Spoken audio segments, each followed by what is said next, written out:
Wednesday, June 20th. I'm Scott. I'm Rim. And this is Geeknights. Tonight, we have the audacity to review Neon Genesis Evangelion. Let's do this. This weekend, and this weekend only, for at least another about 365 days. In other words, on June, I think 23 and 24, possibly also the 22, I don't remember, is the Museum of Comic and Cartoon Arts Festival. And no, that is not redundant saying arts twice, because art is in the name of the museum, and it's also the museum's art festival. Don't worry about it. Just call it Mocha and be done with it. Yes, even though Mocha is the name of the museum. But regardless, this is the perhaps only comic convention that doesn't suck. Yeah, I mean, we went last year, and not only was I pleasantly surprised and somewhat overwhelmed, but it was downright awesome. Basically, what the Mocha Arts Festival is imagine an artist alley, but the artist alley is all comic creators. And everyone sits at their own little table, and they sell their comic wares, whatever sort of comic-related business they've got. You know, some podcasters, artists, writers, whoever. Some retailers, publishers, it doesn't matter. And it's in this many ballrooms in the Puck Building in New York City. And you just walk around, and you go up to a table, and you see a comic there. And the person sitting behind the table is the person who makes the comic. And they're like, hi, how you doing? And the best part about Mocha, I think what really sets it apart from all the other comic conventions, is that you go there and you see like this big name guy, like the guy who makes DMZ, right? He's going to be there. Yep, or right? the Owly guy. The Owly guy, he's pretty big, right? Eisner Award-winning Owly guy. And they're standing there, and you can talk to them. And sitting next to them at the next table is some kid who printed out his comic at Kinko's this morning and is still stapling it together. And when you have like these these professional people sitting next to these complete amateurs on an equal playing field, it's super awesome because it's all about the arts and not about the business or the collecting or any other bullshit. See, that's the best part about Mocha. Aside from the fact that everyone there was really friendly and there really weren't any scary fanboys around, but yeah, everyone's cool indie comic type most people. of all was the fact that when I walked up to a table and just like started looking at a comic, they didn't immediately try the hard sell or try to force me to buy their comic. They just kind of sat there and let me browse and didn't pester me. Every Comic Con I've gone to, the comic artists practically demand that I buy a comic, and they're really pushy, and I really hate that. Yeah, when you go to Comic Cons like a Wizard World or, you know, any other type of place. Yeah, I walked away from tables at Wizard World because I'd pick something up, and they'd be like, hey, you gonna buy that? You can buy all these too. A lot of those places are very businessy. They have dealers' rooms. They have, you know, all these other things. Whereas Mocha is just artists who want to hang out mostly. They're more there to see each other than they are to see you, a lot of them. And there's like a whole bunch of awesome like after parties. But I don't know if we can go to any because then we won't be able to get home. Yeah. Yeah. Granted, we could just sleep on the streets of New York City. It's not like we haven't done that before. Or you could just not sleep, stay at the after party till 5 a.m., then take the train.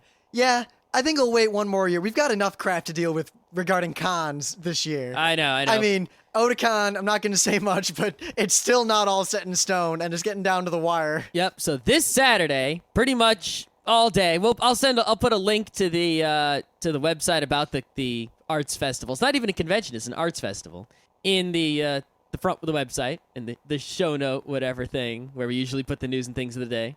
And if you are anywhere near New York City, and you like comic books even a little bit, it's worth your time to go, especially because it's really cheap. Really cheap. Also, I would like to note, because I'm holding it in my hand, that I think the highlight of the con was there was one table with these artists, and they made a bunch of Pac-Man-esque ghosts, and each one was entirely unique from all the others, and they were just free. So we both picked one up dutifully, and I still have it Those people better sitting be here. there so I could find out who the hell they are this Yeah, it was time. brilliant, because I remembered them very clearly. I was very excited about them. It was like the best business card ever, except that I forgot who they were. They should have wrote their name or their website on the back or something. And the ghost doesn't say anything. Or at least like a word that I could search on Google and find them. The ghost just stares at me with his kind of vacant ghost eyes. My ghost does the same thing. He's just as useless. I love him, but I wish I knew who it was so I could give them some props on the show. Little necrophilia for him there. Hey, ghosts can be hot. Yeah. Okay, news time. I'm not sure if I talked about this last week or not. I felt like I talked about it on the show. And if I did talk about it on the show, that's just tough shit. I'm talking about the show twice.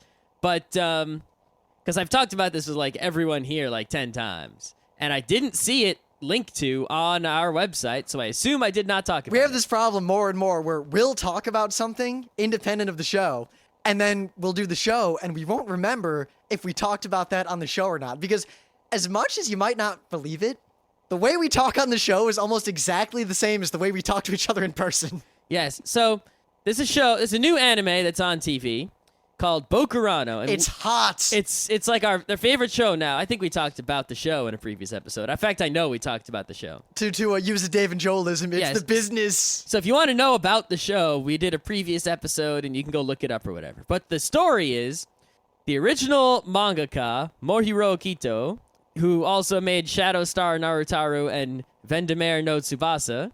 By the way, Shadow Star is pretty cool. Yeah, I really like Shadow Star, but we'll talk a little bit about that in a minute. Yeah, so this is a mangaka who makes manga we like. Made the manga for Bokurano, which I don't think is in English yet, but when it is, I'm going to buy it. Now, until Bokurano, and until this news, and because our friend Alex is really into Shadow Star, and I didn't know much about, I didn't realize, but I kind of guessed that Shadow Star was the same guy as this. And now that I've seen 3 independent things that this person has done, a little bit of a dark streak. Yeah. Little bit, these things really all start out not so dark, relative to how dark they get. The guy's formula seems to be that you have sort of normal characters. They're not like super, super cute, but they're also not super, super dark. They're, typical anime, very human, realistic characters, but anime style with some bright colors, and not stupidly bright colors like Moe, but just regular bright colors. I really like the style. Yep.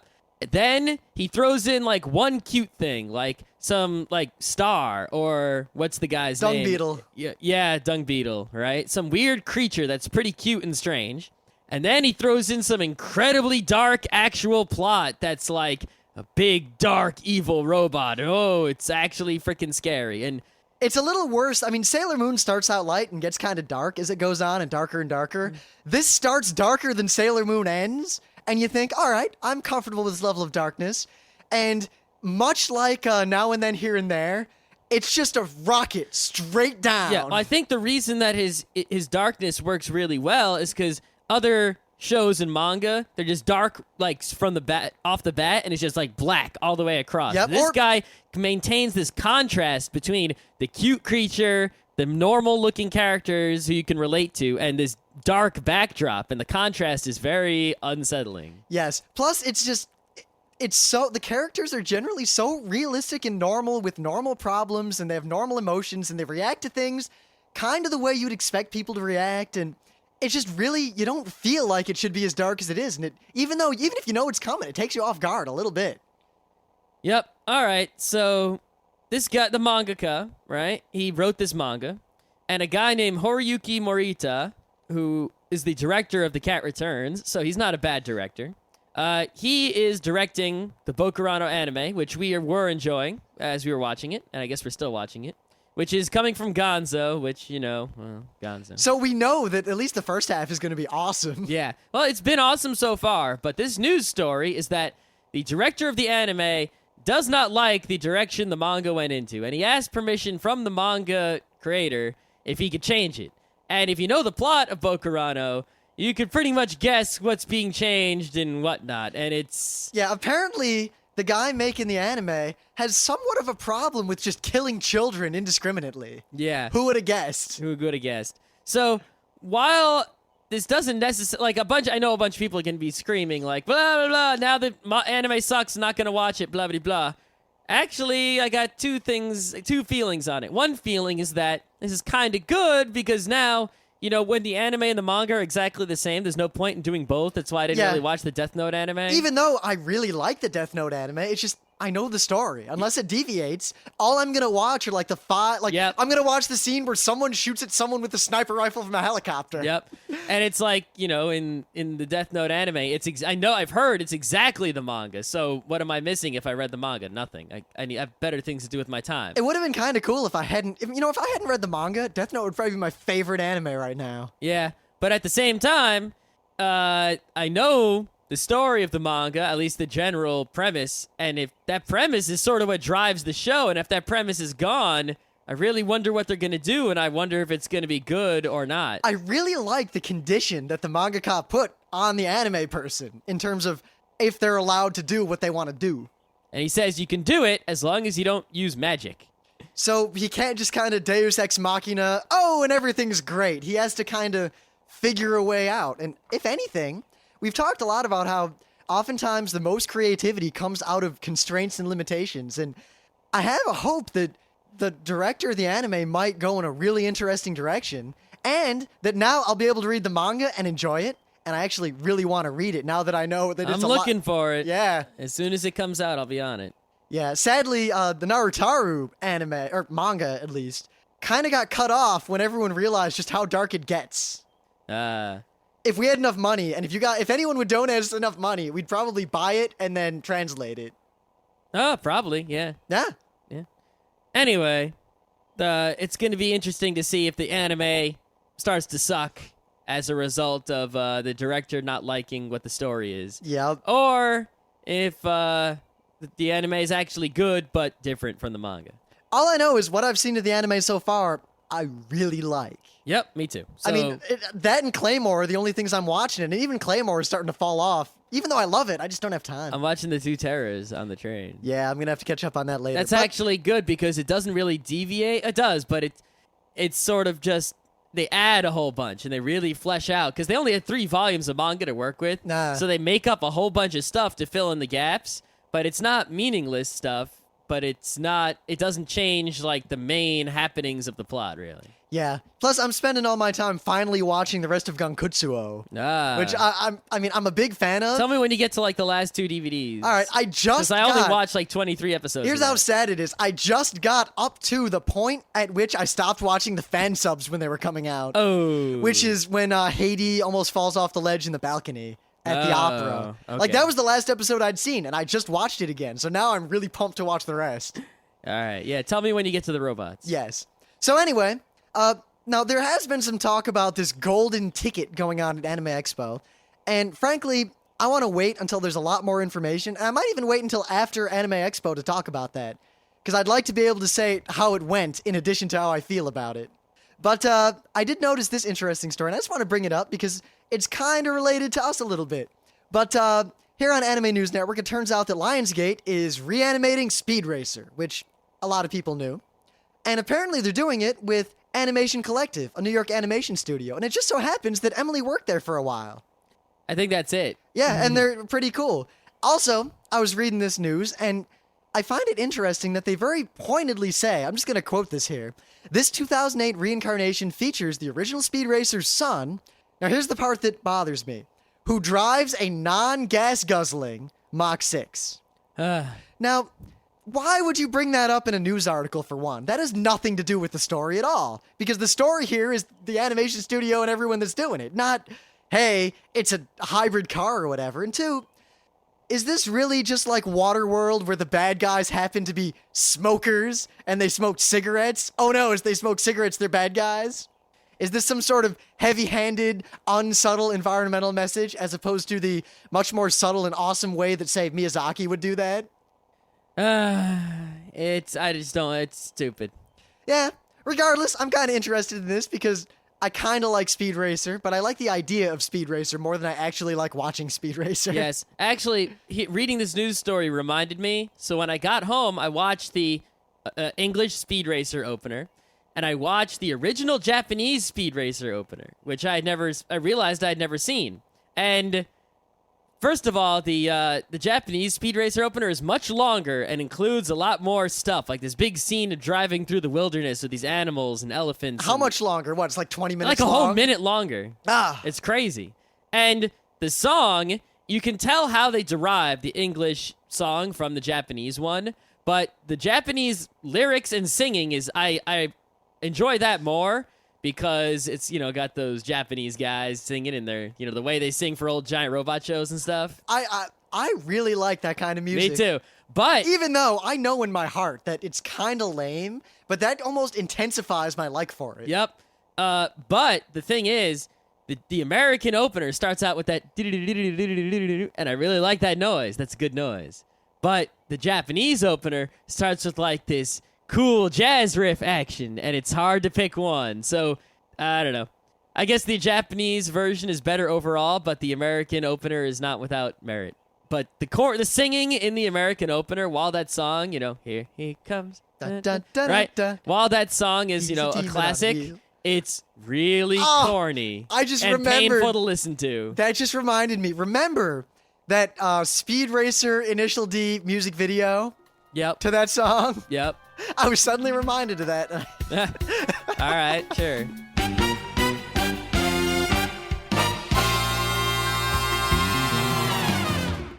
Things of the day. All I got to say is balls of steel. Balls of steel. It's time to kick ass and chew bubblegum, and I'm all out of gum. I will tear off your head and fuck down your neck. I believe it was shit. Oh, shit, whatever. That's just kind of creepy where you went with that. Yeah. I mean, it's one thing to degrade your opponent after, beating them, much like the classic stand over your opponent and repeatedly hit crouch. I remember thinking I was so clever when I did that once, way back in the day in like Action Quake. I was like, man, I'm totally humiliating him. No one else ever thought to do this before. Yeah, no one ever thought to shoot the guy after he's dead. Of course, that was a big deal in Action Quake because he only had like 4 bullets anyway. All right. But no, basically the point of my thing of the day is that there are some people who might otherwise be good people, might be intelligent, might lead normal lives. But when confronted with the internet, a world in which people can be anonymous, and we all know from John Gabriel's Greater Internet Fuckwad Theory that anonymity on the internet is a dangerous quantity. It usually just turns the internet into a shitcock generator. Yeah, something like that. Remember our old CS server, Shitcocklistan? That was the best CS server ever. It was. I mean, we could only have like 6 people on it, or it was too slow, so we'd start getting packet loss. And the only map we could run without it crashing was Icy World. Yet it was full 24/7 all the time. It was awesome. We'd kick Mostly because the ping was so low. Yep, we'd kick people off every time we wanted to play. Yep. Yeah, and for some reason, we never set the limit to 6. The limit was always like 10, so we had to keep kicking people to keep the ping down. No, I set the limit lower. Eventually, not right away. Yeah. I remember constantly kicking people to keep the packet loss from coming. But anyway, there are some people, normally normal people, but when confronted with a shitcocker on the internet, aren't quite aware of the fact that the reach of their power does not extend through the wires into that other person's physical space. I mean, it's kind of like, I don't know, Star Wars, and someone's making trouble way out in the Outer Rim. And the Empire's like, yeah, we'll get you.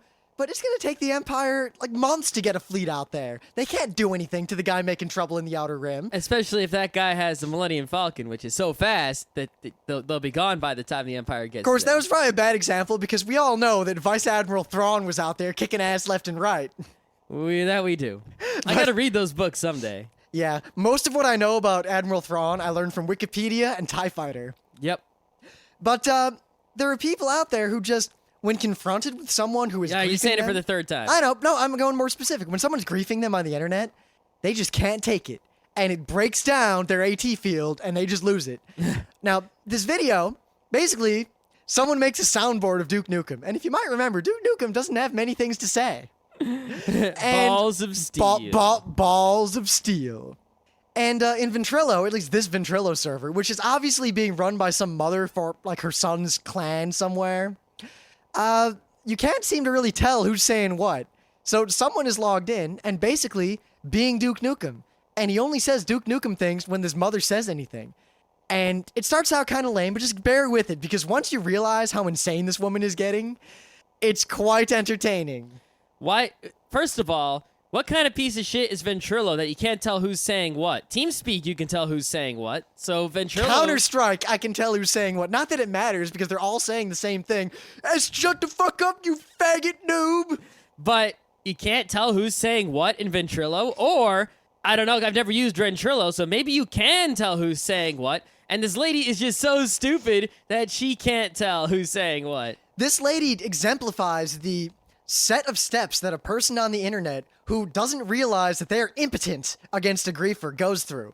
Because at one point right away, she basically says, yeah, I know who you are. You're banned. And the guy keeps talking. So obviously she was lying. Yep. And the best part is, I am reasonably certain that the person doing this was either her son himself. I think it was the son. Or someone closely involved to all of this. And I think it was a staged attempt to drive his mother over the edge. I think it was indeed. And actually, it's pretty funny when the mother leaves for a minute and the other guy is like, yeah, that was pretty hilarious until she freaked out. So balls of steel. Yes, just I guess listen to this and... No, you gotta watch it, because every time Duke Nukem speaks, it cuts to this smarmy-looking picture of Duke Nukem. And this is why I've been waiting for Duke Nukem forever. If you've never experienced Duke Nukem before, this will be your first taste. Duke Nukem is quite... I mean, Duke Nukem 3D was a really good game, I gotta say. It was. The big news, if people don't remember, when Quake 1 and Duke Nukem 3D, they both came out, and it was a hotly contested debate as to which one was the game. Duke Nukem was hot shit, and I played it all the time. Many video game magazines were like, Quake is crap. Sure, it looks a little better, but it's a crap game compared to the awesomeness that is Duke 3D. Yeah, Duke 3D was a lot more in the Doom line in terms of how gameplay progressed, and there was a lot of really sick humor in it. It was a good game. Granted, the humor was all aimed at people between the ages of 12 and 12.5. But Yep. maybe 13. All right. So if you're an anime or manga reader / watcher, You said manga. if you're an experiencer and enjoyer of Japanese culture and artistic works that are delivered over here to the United States or to whatever country you may live in, you might notice that Japanese people, they like to apologize. They apologize just about everything. They're like, oh my God, I'm sorry I got in a car accident. Oh my God, I'm sorry I did better than you on the test. Oh my God, I'm sorry you're stupid. Yeah, oh, well, I'm sorry I bought the last DS in the store. Here, you can have it. I guess except for the rape of Nanking. Yeah. Except for that, everything else. Everything else, they apologize profusely and often with varying levels of apology. This video here is quite awesome because it's dual purpose. On the one hand, it shows you all the different styles of Japanese apology, all the different degrees of apology, from the simple, ooh, I bumped into you, to the, ooh, I failed the hit, and now please don't cut off my finger. And it shows you how to correctly bow and apologize in the different ways. But it is also humorous. If you zoom in on it, because in YouTube it's kind of zoomed out, you need to zoom in on it somehow, go full screen or something. They explain the situations in which you would use the different types of bow and how to execute them correctly. And it's pretty funny, especially the ninja apology is quite good. And so this is worth watching, whether you are confused about Japanese apologizing or whether you are familiar with it and want to laugh. They also give the correct Japanese names for all the different types of apology, so you can learn them maybe if you're trying to learn Japanese. Might be really useful if I ever go to Japan, because... Or if you're watching an anime and someone does one of the apologies, and then you just yell out the name of it and see who laughs. I don't know, just somehow I get the impression that when I do finally visit Japan, while I'm going to have a great time, and while I'm going to try to be very culturally aware, I am pretty much 100% sure that I'm going to offend a fair number of people at some point, depending on how long I am there. Oh, pretty much. I'm going to offend people just see me. They're going to come They'll say you and be like, that guy's not a team player. Not at all. Look at him go. Yeah. Apparently, I heard that I was reading actually a story today about how Akihabara is getting all these tourists going on from other countries. Great. They're probably all anime fans from America. Yeah, probably. They showed like the picture of a French guy who visited there, and he was looking at some perverted statues. But basically, they set up some sort of like cultural center there or something that was designed by the Pokemon guy, to sort of have tourists go to. And apparently, like, 7% of its traffic is from tourists, which is a big deal, apparently. Like, that's a lot. All right, I think we've delayed long enough.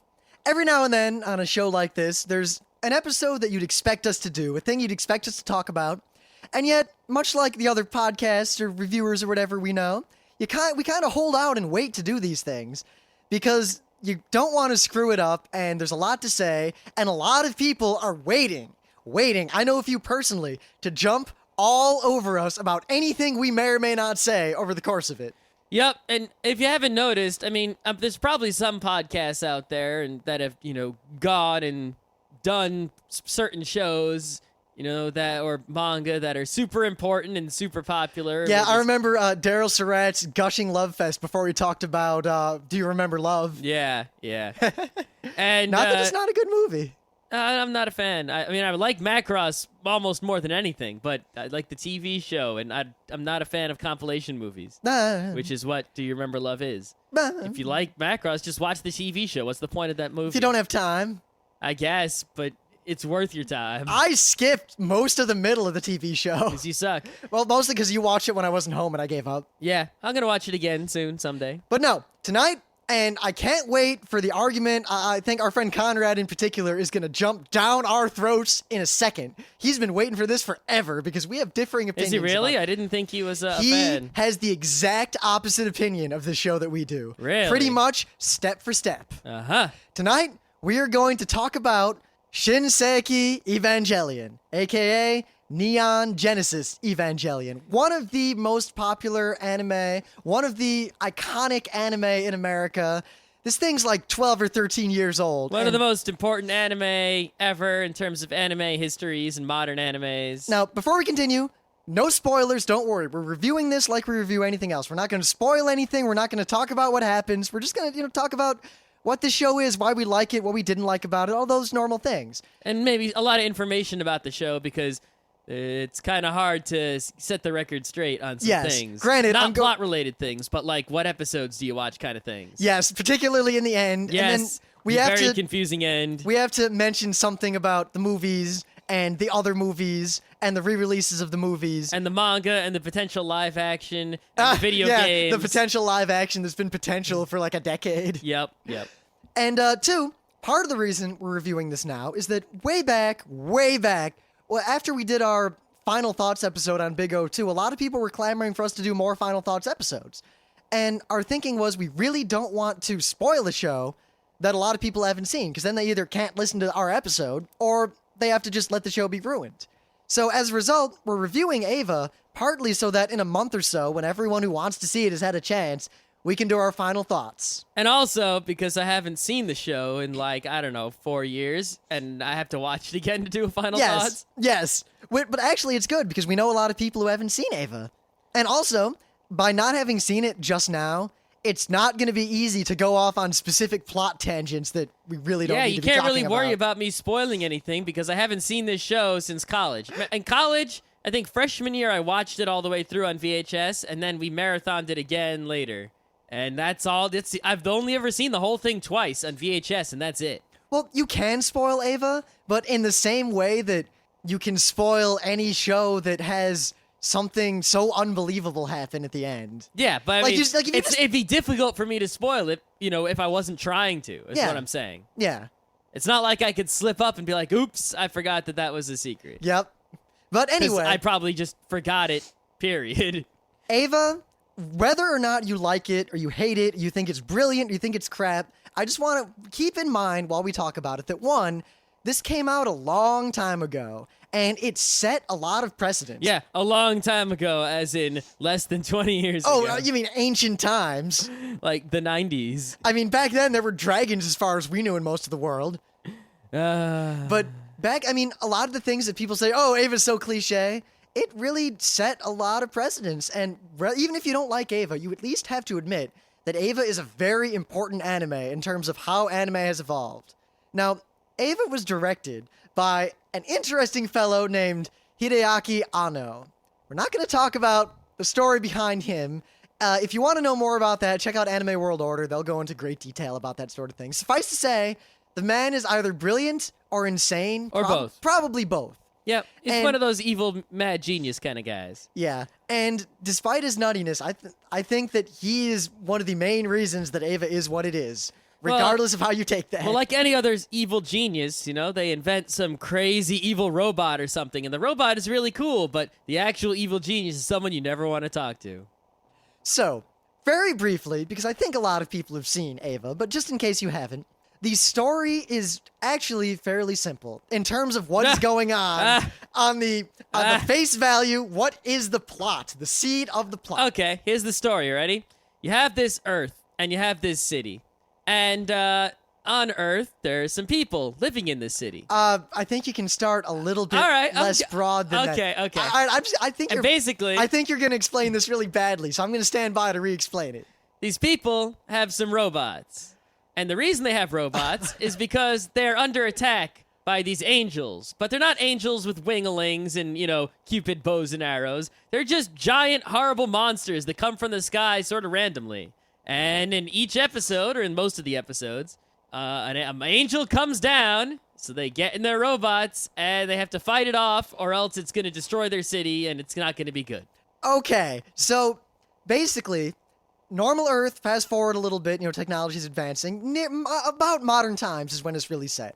And the Dead Sea Scrolls have prophesized that God will send the angels down to destroy mankind and all sorts of other things. And a semi-shadow organization of governments has gotten together, basically believing this to be somewhat true, trying to deal with it, prepare for it, and prevent it. One thing leads to another, and at some point, there is a catastrophe on the Earth, known as the Second Impact. Oh, I forgot about that. The first impact being when God created mankind, Adam and Eve, all that, as far as you know. The second impact is basically God giving forth the harbinger of the end of the world, saying, now it begins, you best be prepared. Now, humanity, having the prophecies in the Dead Sea Scrolls, had been preparing, and under the auspices of the United Nations and other international organizations, had created an organization that, with scientists and these prophecies, had been preparing from that day forward for the day when the angels came. And the anime picks up pretty much when that day comes and they're no longer crazy, an angel has come. The military tries to deal with it. The military cannot. They finally relent, agree that these people were not crazy, and they hand over control of basically the combined economic output of the world to this organization to basically try to fight off God and prevent the apocalypse.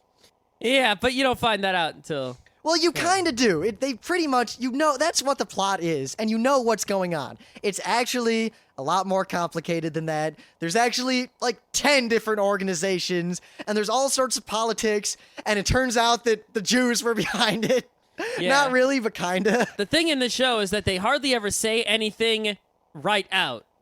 Things are always alluded to and implied and symbolized, and sometimes you think something's alluded to, but it's not. They lied, and that's why a lot of people are like, whoa, it's a total mind-fucky show, because you can't tell what's going on. But at the same time, you can, especially when you've watched it, and you kind of know, the seed of the plot, you really know what's going on, and then you watch it again, and you pick up a lot more. There seem to be a lot of shows like that. I think part of the reason that is I remember there's a couple scenes in the show where they'll show you something visually without any words for 2 seconds.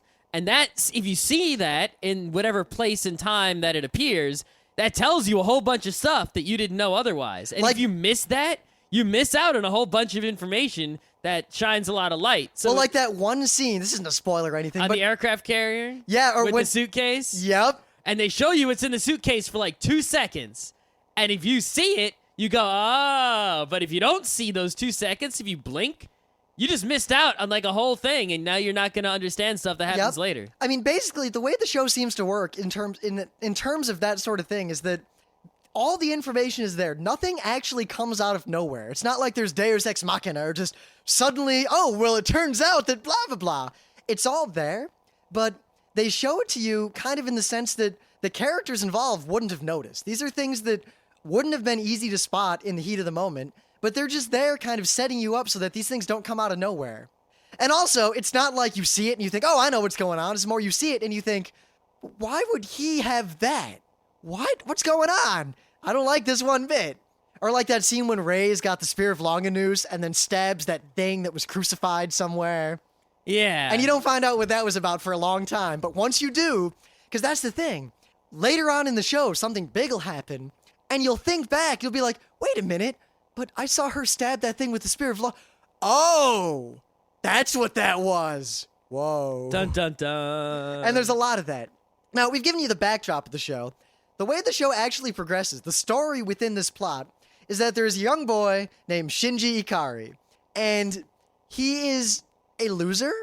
He's not a loser. No one likes him. You don't even like him. I like him a lot more in the manga, I'll be honest. I really don't like him. But the thing is, you're not supposed to like him, because the thing about Eva is that all the characters are very human, and they all have very real psychological issues that they really can't deal with. It's kind of hard to not have psychological issues when giant monsters are coming out of the sky. True, but even then, the fact is that all these people have fairly simple psychological issues, but they're very difficult to deal with, and they're all very isolated from each other.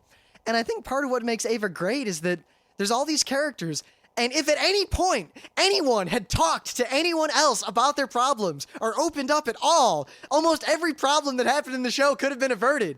But no, someone walks in on someone and sees them crying and just kind of freaks out, doesn't know what to do, runs away and cries on their own, and then no one vents anything, and everyone keeps everything bottled up, and no one really trusts anyone. And it's really a fairly, I don't want to say accurate, but a fairly poignant and kind of biting commentary on what's wrong with humanity on a very fundamental level. If you think that people have that kind of problem, then yeah. A lot of people do. But there are people in the show who don't have problems. It's just that many of the main characters. You mean the cool people? Yeah, the cool people. Yeah. Oh, actually, there's some cool people who have problems, but they're better at, like, keeping their problems hidden away. Yep. Or they don't let their problems get in the way of getting shit done. Like my man, my favorite character in the show. That guy is probably one of my favorite characters in anime ever. He's all right. Kaji is just the man. He's got some nice watermelons. He does. I was once mistaken as a Kaji cosplayer. And they even took a picture of me. I'm in fans view somewhere because I just happened to have not shaved at some Otakon. So I was all scruffy and I had my hair tied back in a ponytail. And I was dressed in like a collared shirt and a tie and pants. And I was hot because it was summer. So I had my tie kind of loose and the top button unbuttoned.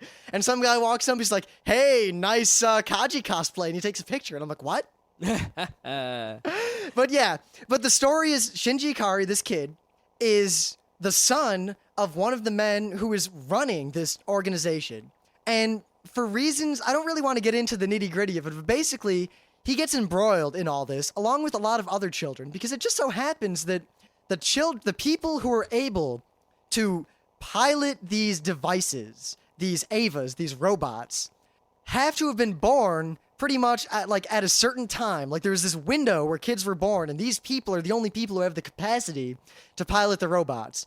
Yep, they can't just, like, put soldiers in them, and they can't put babies in them. And believe me, they can't put nothing in them. They gotta put these kids in there. I mean, another nice thing about the show is that, at least as far as you can see, it's not like they don't try. You think, well, why don't they just have a military guy do it? Oh, that's why that didn't work. Most of the characters are like military/scientist people who are trying to figure out as much as they possibly can. Of course, everything always goes wrong. And goes more and more wrong every episode. My favorite thing is that the one thing that always bothered me about the show a little bit was that they have the kind of like the emergency cut the ties between the pilot and the robot in case something bad happens and eject the pilot.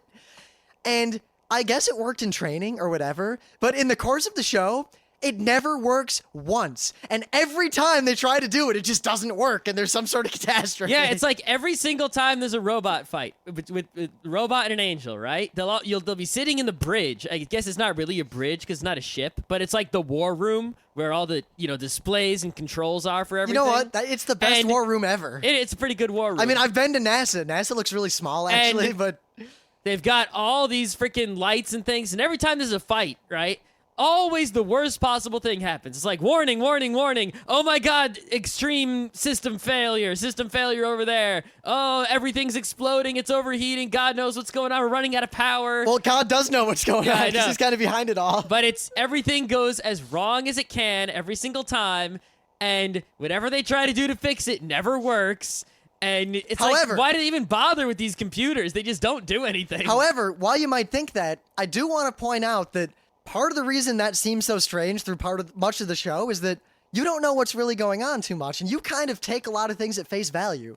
And you find out later in the show that you can't really trust what characters in the show have been telling you, because either they're misinformed, or they're lying, or something. And you start to find out that all the things that happen throughout the show happen for a reason. It's one of those shows where, kind of like Big O and Big O 2, where everything that happens for a reason. There aren't really many loose plot threads, and it all does come together in the end, in, I think, a fairly elegant way. In fact, I'm going to come back straight out. I don't think we said it. Despite what a lot of you might say, I really like and I really respect Evangelion, and I think it has a lot to say. And I think a lot of the people who are naysayers are just jaded by modern anime, or I don't want to sound pretentious, but I don't think a lot of people got it.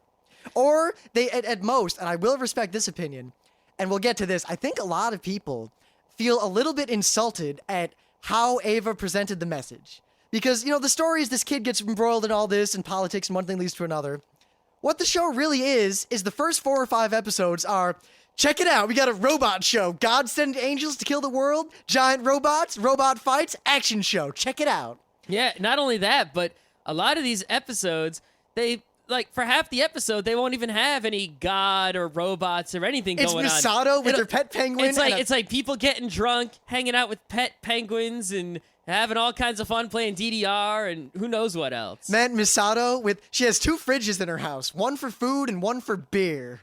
There's definitely still plenty of that classic anime comedy going on. And there's actually, at least in the first half of the show, a more fan service than you would expect, mostly about Misato, who is probably iconic as one of the most idolized and, I guess, sexy anime characters, at least as far as American fans are concerned. Except it seems like everyone likes the younger characters because they're all perverted. No, all right, maybe I should clarify it wouldn't that. know hot if it hit him on the head. In Scott and mine's old man generation, Misato was hot because Misato was an adult. But hot. Yes. In fact, my first wall scroll ever was a slightly, it's a little bit etchy. I don't really hang it up anymore because it was given to me by the anime club as a gift. But I have this wall thought you won it at a raffle. No, remember, I won the raffle, and then they gave that to me, and they gave me all of Eva to rent because it happened to be my birthday. I thought we asked for it. We asked for all of Eva, and they said, well, it's your birthday. Oh, my God. And they even made me show my driver's license. They didn't believe it was my birthday. Whatever. Yeah, the thing's fallen apart and filthy, but the problem with well, not the problem, but the first 5 episodes and all this stuff, it's like a typical anime. So the show was designed, and I think it was very purposeful, to trick the average anime fan, or just the robot fighting fan, whatever, to watch this show. Well, Ghost in the Shell does a lot of the same thing, where they try to trick you into watching the show with their violences and their boobies, but really then they bait and switch and they show you something else that they wanted you to see. Yep, but with Eva, it's so calculated. It's just enough robot show to get people going. And actually, all the people I know who like Eva a lot are actually kind of turned off by the first few episodes, and you got to kind of get them to watch until the point when the show switches. Yeah. Not only that, but it's also so little robot show that people who are like super anti-robot will still be able to watch it because they'll be like, oh, it's not really a robot show. They don't really talk about the robot so much, and they're barely even there, and the fighting is just sort of like actual punching and kicking and not so much like mechanical robot fighting. Well, plus, I mean, not to spoil, but there's a point at which you find out just what these robots really are. And I will admit that when I first saw Eva and you find out more about what's going on, I had a chill. It was a very well-executed scene. And basically, the show does the bait and switch, and the show is not about the robot fighting at all. In fact, at the end of the show, and this is probably one of the biggest controversies ever in anime, is that the show kind of stops right at the climax of everything that's going on, and Anno kind of pulls the camera back and doesn't really show you what happened. He doesn't show you the resolution to the plot. He basically says, all right, kids, I tricked you into watching my robot show. I slowly turned it into my commentary on the human condition. Now, I'm going to, because I've already got you watching this far, tell you what I think. And I'm going to do it in a very surreal, very heavy-handed, very straight-up way. And people didn't like that so much. No, people wanted to see their giant robot climax. Yes. So, of course, what Anno did is stopped taking his antidepressants. Yes. Well, basically, it's a 26-episode TV series, and the final 2 episodes, 25 and 26, are Anno's message to you, and there's not so much roboting going on. Now, I really want to avoid talking about the message. That's for our other show on Ava. Yes. But suffice to say, and I'm very open about this, I cried at the final scene of Eva in the original TV show, and I still think it is one of the best endings to an anime ever made. Yep. It's fantastic as far as I'm concerned. Well, basically, people, unlike Rim, really didn't go for that. They wanted to see their robots. So he said no, fuck you. And then he said no, fuck you. And then he said no, fuck you. But then one day someone said, what about money? Money exists. And he says, fuck, I need that. How can I eat if I don't have that yen over there? Yeah, because Ava did so poorly before the movie. I know, right? That guy didn't have any money. So what he did, he said, fine, I need some yens. I'm going to go and I'm going to make the end that you fuckers wanted to see. Yeah. So he went and he made episode 25 and 26 again. He made replacement episodes and he passed them off as the end to Evangelion, the Evangelion movie, you know, and the remake of episode 25 is called Air, and the remake of episode 26 is called A Pure Heart for You, and that's why we refer to it as Air and A Pure Heart for You, because it's the 2 episode titles with the word "and" in the middle. Now, funny little story. Way back before there were internet fan subs, there was a fan subber called VKill. I really like them. But VKLL, yes. not VKILL. Yeah, I guess there might be a VK. I failed at searching for him on the internet many times because I did not realize he lacked the I. And I got all of Sailor Moon and a bunch of other stuff from these people, and they were really good. But I didn't know about Ava, and he had this thing called End of Evangelion, and it looked like a standalone movie. So I got it, and I watched it, and I didn't know what it was, and it was really weird, and it disturbed me. So I showed it to all my friends, and they were like, wow, what's with all the religious? This is just really creepy. And then we all found out that there was a show, and that basically ruined the whole show for us. And to this day, none of them will forgive me for that. Yeah. I also have to say, watching that first really put the rest of the show in this totally different perspective. Yeah, the Air and A Pure Heart for You is kind of fucked up. So, and it's all, in some ways, it's even more fucked up than the crazy ending he made in the first place. I think... But in other ways, it's less fucked up because it shows you quite literally what's going on. I mean, yeah. There it is. I mean, here... Except for the part where he shows the empty real-life movie theater. That gets weird. Yeah, and then that swing that just keeps swinging back and forth for like 20 minutes. Yeah. It's actually like a minute, but it feels like forever. Yeah. But, I mean, the difference between the original ending and the movies, in terms of plot, is that, you know, the show stops at episode 24, and then 25 and 26 basically are, like, what's going on in the final, in one of the main characters' heads at the end of the show. And it even shows you flashes of stills from what happened in the real world. And the message is basically, you know what? Yes, look, here's what happened. It shows shots of, you know, certain people dead or things happening. And the message is basically, by now you should realize that you shouldn't care what happened. What actually physically happens doesn't matter. If you care about seeing what actually happened in the real world and what the end of this plot was, then you missed the point of my anime. Granted, I can't fault many people for missing the point of the anime because it's a little bit obtuse, but... A little bit obtuse? Little bit. It's quite obtuse. But, and it's really, I like it. The movies show physically, while this character is in his head, you know, kind of exploring, well, what am I? And what does it mean to be a human? And why is there this pain of separation from other humans? But is it better to be, all that stuff? The movie is, here's what happened when the giant robots fought the other giant robot, and all the, like, the physical stuff, and whether or not the Armageddon happens, and what happens as a result of that. But the real answers to what the movies were was Anno basically standing there with his 2 middle fingers in the air saying, all right, assholes, you wanted to see what happened? I didn't want to show you, but you asked for it, so here it is. Fuck you. And not only fuck you, but I got your yens. Yes. It's like, you like those characters? Well, wait till you see what I do to them all. Yeah, there's the movie, when we say the movie, we mean the replacement episodes, Air and A Pure Heart for You. There are other things like Evangelion, Death and Rebirth, and Revival of Evangelion, and all this other movies, different remakes with added scenes and stuff like that, and I really can't tell them apart, and honestly, you don't really need to watch any of those. All you need to watch is the 26-episode TV series, and then the 2 replacement episodes for 25 and 26. Don't watch anything else. It's probably just a waste of your time. Now, my recommendation, but this is entirely just my recommendation, and you don't have to follow it at all. But if you have never seen Evangelion before, I would recommend that you watch the first 24 episodes and then stop. Watch the movies now. See what happens in the end of the show and watch that ending. And then watch the last 2 episodes from the TV series. Because they kind of both say similar things, but they kind of take 2 different tacks on it. And I think that the real ending, well, not the real ending, the first ending, the ending of the TV show, will leave a much better taste in your mouth. And it'll also make more sense. Yes, it's kind of tears of joy at understanding what the show is all about versus just sitting there with your mouth open going, what the fuck was that? Yep. Now, in terms of the show itself, it's animated pretty well, especially considering when it came out. And there are some extremely beautiful scenes in this. The soundtrack is fantastic. The voice acting is really good. There's a lot of big names in this. Yeah, actually, I've heard that the dub is actually not so bad, but I still wouldn't watch it. It's about as good as all the dubs back then were, which means kind of better than the dubs now.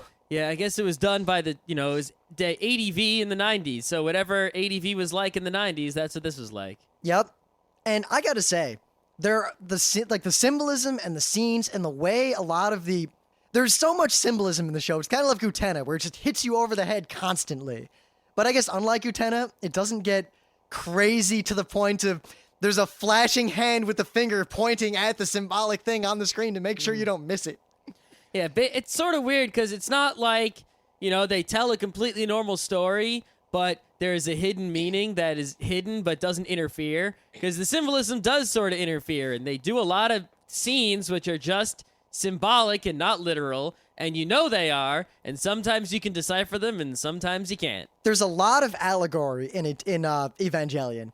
And a lot of the symbolism, I think, is very, it doesn't hit you over the head so much. It's more that it kind of enhances the scene or adds a little something to your perception. Like, there's a scene, I think this is the best example, where Gendao, kind of the leader of all this business, is sitting at his desk. And it pans out to him at his desk, and the way he's sitting at it, with the shadow behind him, his desk and him cast a shadow on the floor that is pretty much straight up a Star of David.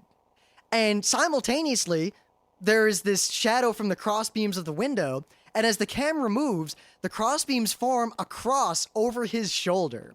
And coupled with what he is saying, and kind of his force, or what he is doing, or what he does in the plot, and why he is important, it actually adds a lot, especially if you know anything about Judeo-Christian mythology. In fact, I would recommend that you read up a little bit on Judeo-Christian mythology and the Dead Sea Scrolls.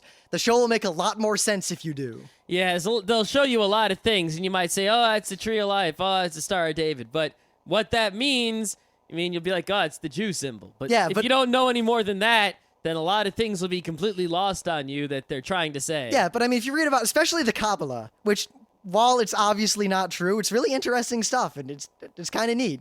And you'll get Ava a lot more if you've read about that at all.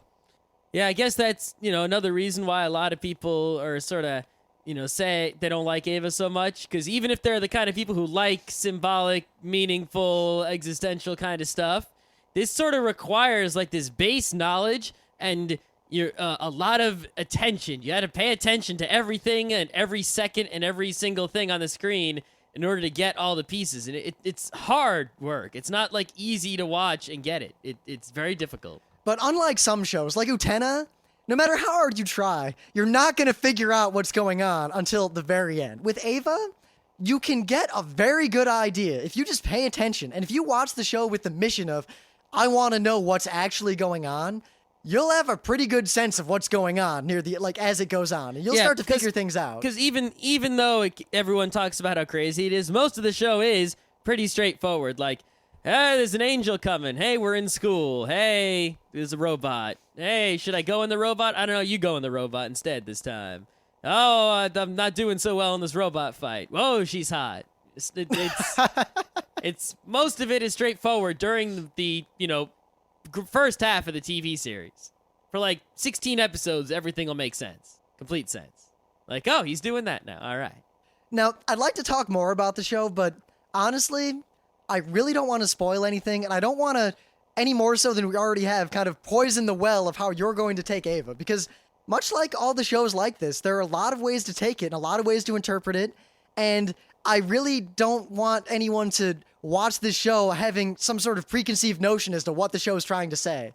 Because I'd like you to at least come to your own conclusion before you hear what we have to say about it. Yeah, I think what it comes down to is whether you like this show or if you hate the show and you think it's the worst show ever, it's such a significant show, at least in its influence on current animes and animes, since, in the later half of the 90s to today, that if you're any sort of anime fan whatsoever, even if you're only like shoujo and you hate robots and you hate all this kind of stuff, you should watch it anyway. It's sort of like a must watch. Like if you watch movies, you have to see Citizen Kane. Even if you don't like it, you have to see it. It's like a law somewhere. And luckily, Ava is really easy to come by. There's a platinum thin pack, and you want that. You can get it for like $20 to $40. There's the whole show in it. Yeah, back in the day, you had to buy a pile of VHSs or a pile of DVDs, and ADV keeps re-releasing Ava in different formats. Forget all of those. Buy the Platinum Complete Thin Pack, because one, the Platinum Complete it's totally remastered, and with this show, it really matters. It's like night and day. Yep. And two, and this is one thing that bothers me about Ava. In the Platinum Thin Pack, there are the director's cuts or the original cuts of like 5 or 6 episodes from the show. And I watched all of those, and I discovered something really... It seems like all the things they cut out of the show were the things that explained exactly what was going on in excruciating detail. I watched this one episode, and there's this organization called Gerin that you kind of get the sense that they're important, but they don't really explain exactly what that is. And when they do, it's really roundabout. In the director's cut version of that episode, they're pretty much, Gerin was founded by this government to do this and this and this by these people on this date. And it's like, oh... Great, I really could have used that when I watched the real show. Yeah, so if you get the Platinum Thin Pack, it's cheap. It's the whole show in one tiny little box, and it's really cheap, and that's what you should buy. Don't bother buying any other DVD box sets. There's probably, you'll go to the store, there'll be some crazy expensive one for like $300 that comes with probably robots and things in there. You don't want that. You could buy the real... I guess if you could find the old DVDs on eBay, that might be cheap. Yeah, but make sure you don't get a bootleg. If it's from ADV, it's not a bootleg. If it's not from ADV, it is a bootleg. And don't get VHS tapes, for the love of God. Yeah, VHS tape's kind of useless. Plus, if you get the main problem with getting this on VHS is you want the subtitles, and it's probably harder to find the subtitled VHSs. I mean, we had them all at RIT, but that's probably the only place. Yeah, but I mean, we really like the show. It's in our top 10, possibly our top 5, easily. I think the show has a lot to say, and I think everyone out there who is at all a fan of anime should at least give it a chance. In the future, probably in a month or two, we want to give everyone time, we're going to review the show for people who have already seen the show, meaning spoilers and commentary. Which means we have to watch it, so Which is I fine. imagine we'll probably watch it in like August some point. Yeah. Because part of it, starting this weekend, it's cons. We actually have several friends who have never seen Ava, and one of my favorite things to do, and I haven't been able to do this much since RIT, is I love to watch one of those amazing shows with people who have never seen it, because it's more fun to watch their reactions to certain scenes than to watch the show again. Yeah, it's because I've seen the show. Well, I haven't seen this in a while, so I'm actually going to be paying more attention I've seen Ava about 4 times. I've only seen it twice, but yeah. If there's something I've seen 100 times, like Attack the Gas Station. God. I can't Attack the Gas Station, it's awesome. But if I just watch it, it doesn't do it for me because I've seen it like 20 times. But if there's even one person who hasn't seen it before, I want to show it to them so badly. And I'll sit there through the whole movie with them just to see if, they attack only one or not. See, now, at least for us, that seems to be the mark of a good show. Like, some shows are just so important to us or transcendent or whatever that... I mean, the way we talk about Netflix and fan subs and whatever. Most things we watch them once, we throw them away, we never want to see them again, we already got what we're getting out of it. But there's a few shows and a few things in movies that we end up just periodically watching. Like, every now and then, you know what? It's been about that time. We've got to watch Escaflowne again. Gotta watch The Matrix. Yep. Gotta watch Snatch. And Ava's one of those things. We perennially watch Ava again and again. And I imagine that I'm going to watch Ava every few years, off and on, for much of my life. Yeah, I'm an old man. I'll be sitting there. I've read everything and seen every anime and whatever. And I'll be like, oh, seen everything. Watch that Ava again? All right, sure. Yeah. Plus, I mean, Ava really, it stands up to the test of time. If Ava came out today, I think it would do well. Oh, it would do crazy well. Well, especially considering a lot of what's out there now. Yeah. The thing is, it's definitely from, that older school of anime. They don't make anime in this genre anymore, really. Well, they've tried, and a lot of people say that Razafon does what Ava tried to do better.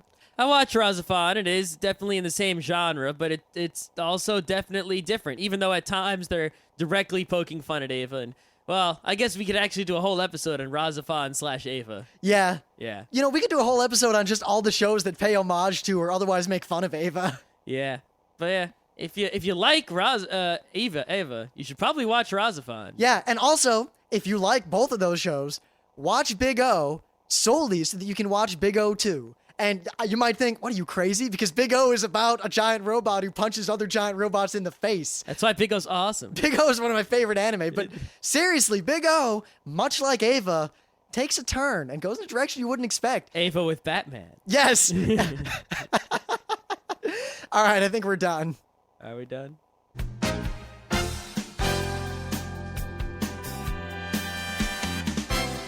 This has been Geeknights with Rim and Scott. Special thanks to DJ Pretzel for the opening music.